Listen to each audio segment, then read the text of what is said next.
أعوذ بالله من الشيطان الرجيم.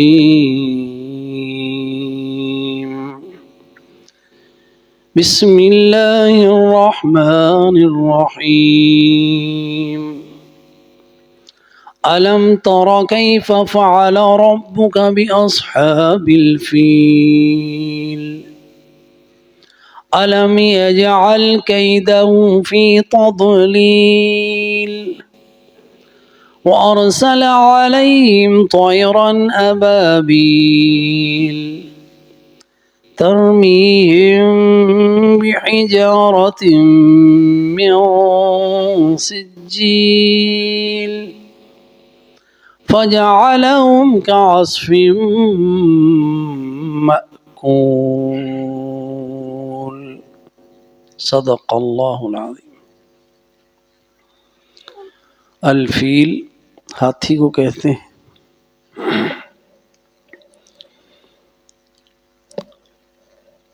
اور یہ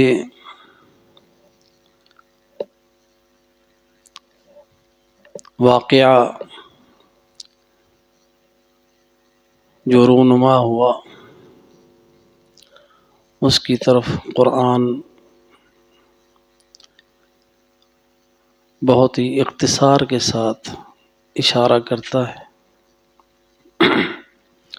کیونکہ یہ واقعہ قریش مکہ کو معلوم تھا اور بہت ہی عجیب و غریب واقعہ تھا ان کی، اس لیے سارے مکہ کے لوگ اسے جانتے تھے. اسی لیے سورت کا آغاز ہوا الم تر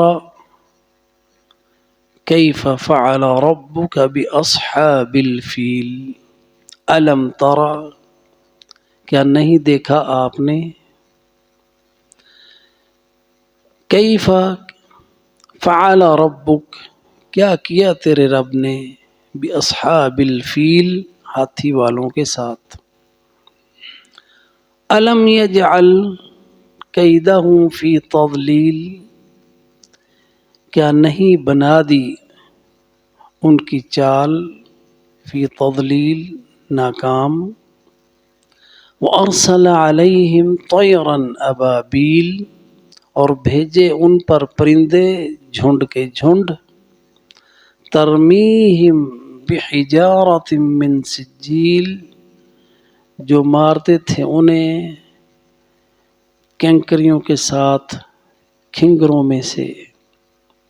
فجعلہم، پس بنا دیا ان کو، کعصف مأکول، کھائے ہوئے بھوسے کی طرح. تو ہم روٹین کے مطابق اسی طرح پہلے ترجمہ کرتے ہیں، پھر الفاظ کے معانی اور تفسیر کرتے ہیں. حمزہ استفہام کے لیے کیا، لم حرف ہے جو نفی کے لیے، اور فعل مضارع کو جزم دینے کے لیے، اور قلب فعل مضارع کا معنی ماضی میں کرتا ہے. الم ترى، کہ آپ نے دیکھا نہیں. اور یہ واقعہ جس وقت ہوا اس وقت نبی صلی اللہ علیہ وسلم مادر رحم میں تھے، تو آپ نے تو نہیں دیکھا، لیکن اس کے باوجود یہ کہا گیا کہ الم ترى، کہ آپ نے دیکھا نہیں. تو رؤیا جو ہے، ایک تو آنکھ سے دیکھنا ہے، اور دوسرا رؤیا علم اور بصیرت سے ہے. تو یہاں یہی مراد ہے، کیونکہ یہ واقعہ زبان زد عام تھا اور متواتر سنایا جاتا تھا، اور اس لیے وہ اس درجے پر تھا جیسے دیکھا ہے، یقینی کے طور پر. اس یعنی جیسا کہ علم کے مراحل ہیں، علم الیقین، عین الیقین اور حق الیقین. اس کی تفسیر ہم ایک درس میں کر چکے ہیں۔ علم الیقین جو سن کر انسان کو حاصل ہو، عین الیقین جو انسان دیکھ کر حاصل ہو، اور حق الیقین جو انسان خود اس کے ساتھ بیتے۔ تو یہ رویا علمی ہے۔ علم ترى کہ آپ نے دیکھا نہیں، کیفا کیفیت کے لیے سوال ہے، اور سوال جو ہے استفہام یہ تقریری ہے، تاکیدی۔ کیف فعل جس میں تعجب بھی ہے، اور جس میں اس جو اللہ تعالیٰ نے ان کے ساتھ کیا اس کی عظمت بھی ہے کہ کیا انجام کیا ان کے ساتھ، کیسے ہلاکت ہوئی ان کی۔ کیف فعل کیا کیا، ربک تیرے رب نے۔ اب رب کی ضمیر نبی صلی اللہ علیہ وسلم کی طرف کہ تیرے رب نے کیا، اس میں کیا حکمت ہے؟ ایک تو نبی صلی اللہ علیہ وسلم کی شان کہ وہ رب تیرا ہے جس نے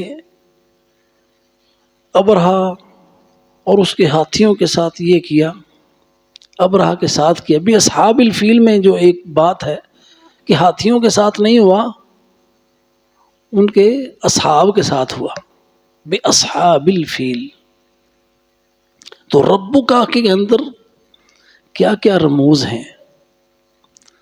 ایک یہ کہ جب ابرہا حملہ آور ہوا، ہاتھیوں کا فوج لے کر، ہاتھیوں کے جھنڈ لے کر، ہاتھیوں کے گروپ لے کر، تو ہاتھی جو تھے اس کا مقابلہ عرب نہیں کر سکتے تھے، اور نہ ان کے ہاں اس طرح کے وہ ایک عجیب کہ ہاتھی وہاں تھے ہی نہیں۔ ہاتھی یا تو ہندوستان میں ہوتے ہیں یا افریقہ میں ہوتے ہیں، تو عربوں میں تو اس کا رواج ہی نہیں تھا۔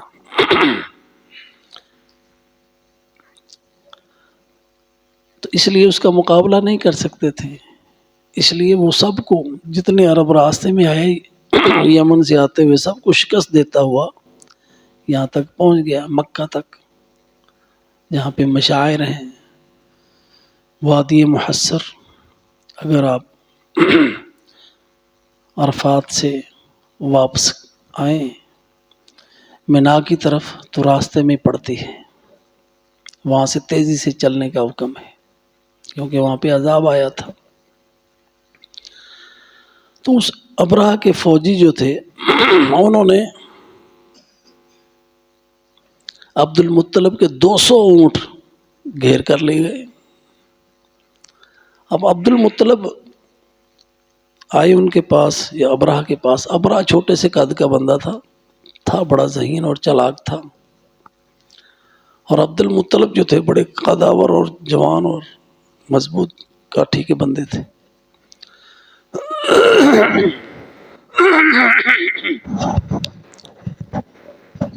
اس نے کہا میں تم سے بات چیت کرنا چاہتا ہوں۔ ابرہہ نے بٹھایا اپنے پاس قالین میں، اور سمجھا کہ یہ کیونکہ سردار ہے مکہ کا، تو یہ مجھ سے بات کرے گا کہ میں بیت اللہ نہ گراؤں، اس کو منہدم نہ کروں۔ تو اس نے خلاف توقع بات کی تو وہ اپنے اونٹوں کی کہا تمہارے فوجی میرے 200 اونٹ لے آئے ہیں، وہ اونٹ میرے حوالے کر دو۔ تو ابرہہ نے کہا میں سمجھا تھا تو بیت اللہ کی بات کرے گا، تو اپنے اونٹوں کی بات کر رہا ہے۔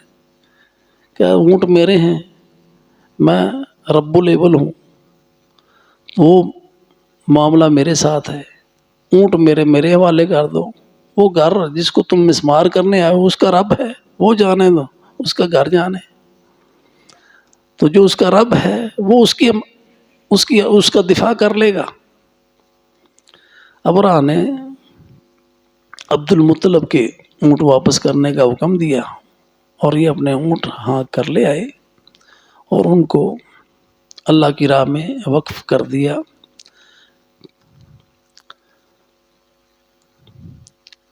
اور مکہ میں آ کے جتنے مکہ کے لوگ تھے ان سے کہا کہ آپ اپنے گھروں سے نکل کر پہاڑوں پہ چلے جائیں، کیونکہ ان کو یقین تھا کہ جو مکہ کو بیت اللہ کو مسمار کرنے کے لیے آیا ہے اللہ کا عذاب آئے گا،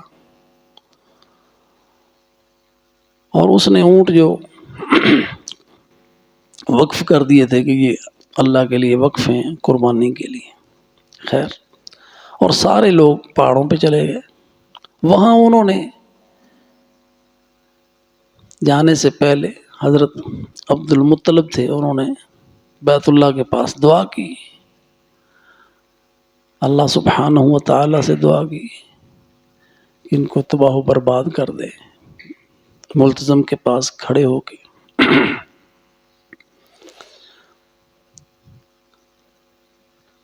اس کے بعد وہ جب پہاڑوں پہ تھے تو انہوں نے دیکھا کہ پرندے آئے ہیں جھنڈ کے جھنڈ، اور وہ سارا منظر انہوں نے اپنی آنکھوں سے دیکھا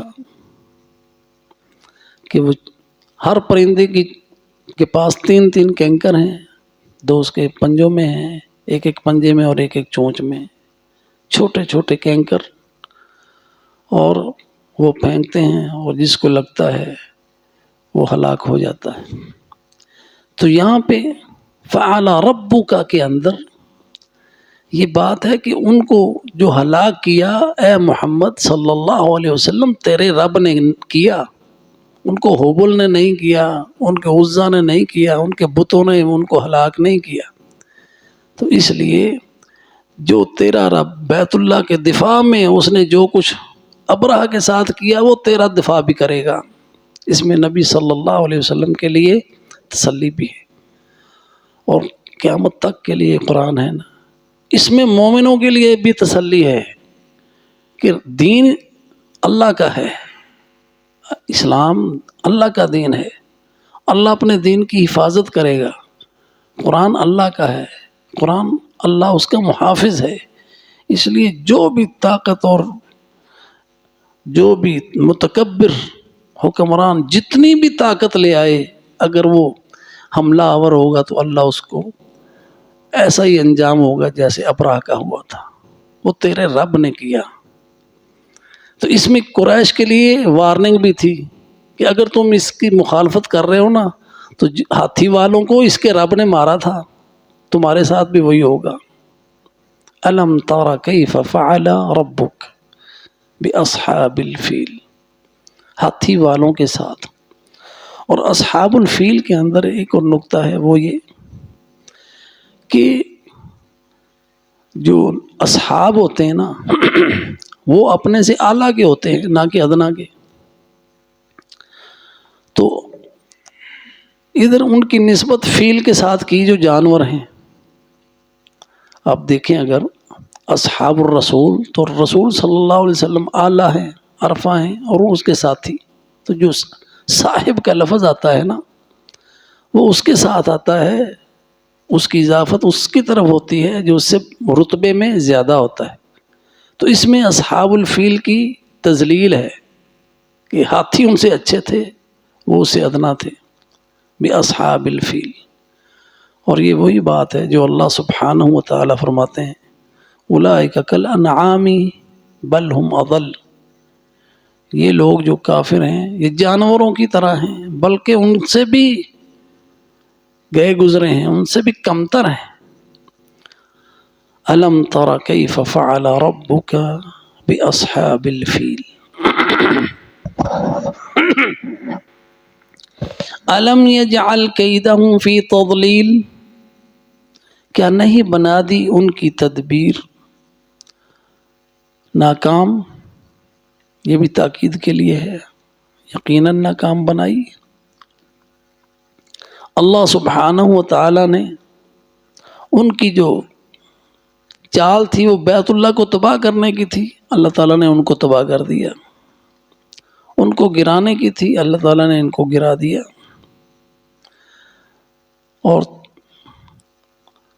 وَأَرْسَلَ عَلَيْهِمْ طَيْرًا أَبَابِيلَ، اور بھیجے ان پر پرندے جھنڈ کے جھنڈ۔ تو جو سزا ہوتی ہے وہ من جنس العمل ہوتی ہے۔ ادھر حبشہ کا جو بادشاہ تھا اس نے بھیجے غول ہاتھیوں کے ابرہہ کی قیادت میں، تو اللہ سبحانہ و تعالی نے بھیجے پرندے ان کی سرکوبی کے لیے. وَأَرْسَلَ عَلَيْهِمْ طَيْرًا أَبَابِيلَ، وہ لے کے آئے جانور بڑے بڑے، کہ آپ کو پتہ ہے کہ زمین پر چلنے والے جتنے جانور ہیں سب سے بڑا جانور ہاتھی ہے. تو اللہ تعالیٰ نے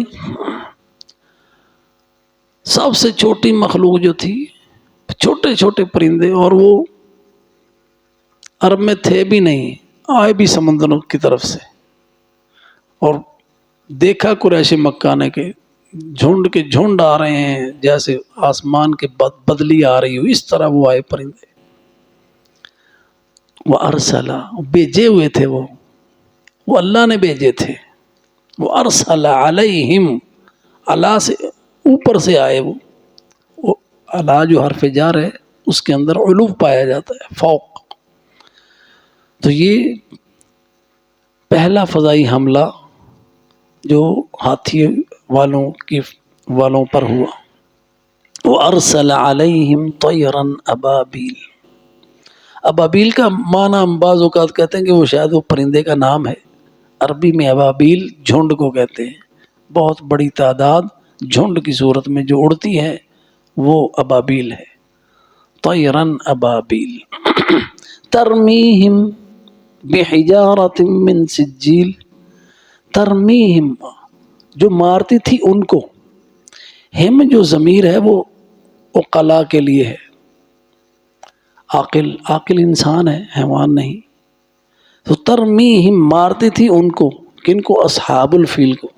یہاں پہ فیل کا نہیں کہا، اصحاب الفیل کو مارتی تھی. ترمیہم، مارتی تھی انہیں، بحجارۃ، پتھروں کے ساتھ، من سجیل، کھنگروں سے. اب کھنگر پنجابی کا ایک ایسا لفظ ہے جس کا مجھے اردو میں نہیں ملا، شاید اردو میں بھی یہی لفظ استعمال ہوتا ہو. تو سجیل ایسی کینکر جس میں نوکیں بھی بنی ہوں اور اسے آگ پہ پختہ بھی کیا گیا ہو، تو جہاں پہ وہ لگتی ہے کافی زخم کرتی. ترمیم بحجارۃ من سجیل فجعلہم کعصف مأکول.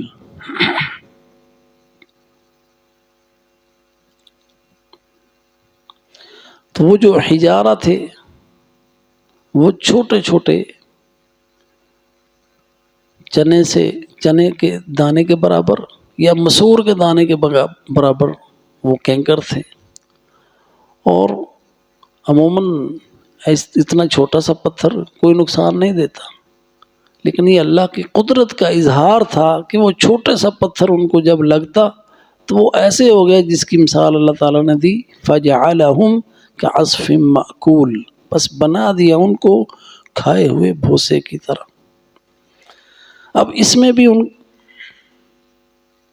تشبیہ جو ہے، اس میں ایسی صورت بیان کی گئی ہے جس میں ان کی ذلت اور رسوائی ہے. پس میں نے جعلہم، بنا دیا ان کو، کعصف، کاف جو ہے تشبیہ کے لیے ہوتا ہے. عصف وہ جو چارہ جانور کھاتے ہیں ان کو کہتے ہیں، توڑی ہے، چارہ ہے، جو معقول کھایا ہوا. تو اس میں ایک تو جب جانور چارہ کھاتا ہے اس کو ویران بھی کرتا ہے، پاؤں تلے رونتا بھی ہے، اس بول براز بھی کرتا ہے، اور وہ گندا ہو جاتا ہے، اس سے بو آتی ہے، نفرت، حتیٰ کہ اس کو جانور بھی نہیں کھاتا. اور کعصف معقول میں وہ چارہ بھی ہے جو جانور نے کھا لیا ہے اور پھر فضلے کے طور پر اس کو خارج کر رہا ہے، لد کر رہا ہے، مینگنیاں کر رہا ہے یا گوبر کر رہا ہے، اور پھر وہ سوکھ کر مٹی کے ساتھ مل جاتا ہے. تو یہ ان کی ذلت و رسوائی کے لیے اللہ تعالیٰ نے ان کا یہ انجام کیا کہ وہ اس بھوسے کی طرح ہو گئے جو کھایا ہوا ہوتا ہے. اس لیے سزا جو ہے من جنس العمل سے ہوتی ہے نا.